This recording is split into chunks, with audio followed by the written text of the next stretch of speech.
Welcome to How to Play Fast Food. Take a look at the top of the restaurant to see the customers walking inside.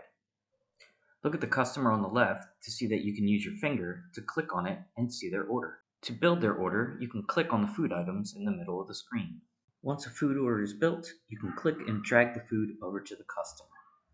Again, you click on a customer to see their order, build it by clicking on the food, drag the food to the customer. Now let's see what happens if you catch yourself making a mistake.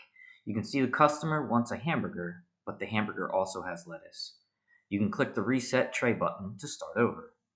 Now take a look at the patience bars next to each customer. This represents the amount of time you have until the customer gets angry and leaves the restaurant because they have not received their food. In the bottom left-hand corner of the screen, you can see a progress bar for the level. This represents how much further along you have to get to the next level. In the bottom right middle of the screen, you can see an overall timer for the whole level. Now this might be the point where you say to yourself, oh my gosh, I don't know how to read any of that in my target language. This is when we can go into the pause menu in the bottom right hand side of the screen. Then go into our mini-games section. This is where we can choose to work on several elements of basic language learning skills. And here you can see we are working on spelling. In the middle of the screen, we have our target word hamburger, which is written in Georgian, and we have an audio clip right above it.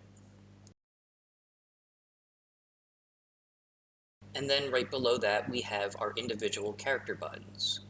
Select these to spell the word that we are working on.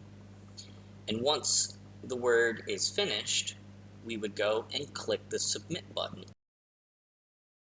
Once the answer is submitted, the letters shuffle and a new word is randomized.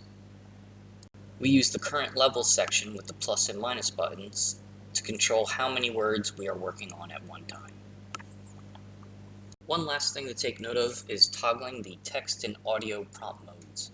If we have audio selected, then the customer orders in the game will be played as sound clips rather than a text box. This is useful for practicing listening in your target language as opposed to reading in your target language. And one final note, if you're still struggling to play the game well in your target language, remember that this is one tool in your arsenal to learning a foreign language. We highly recommend using other resources like private instructors and online classes to help you understand your target language.